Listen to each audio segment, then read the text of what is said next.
Essa coisa entrou pela janela e atacou o seu irmão. Eu já vi. Conheço a cara dela. Porque uma vez ela atacou meu irmão também. Por quê? Você tá me contando? Precisamos da sua ajuda. Minha ajuda? Michael, me escuta bem. A coisa machucou Asher. E vai ferir outras crianças se nós não impedirmos. Você entende?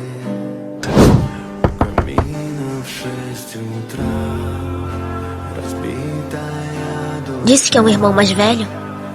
Sou. Você cuidava do seu irmãozinho? Faria qualquer coisa por ele? Faria sim. Eu também. Eu ajudo.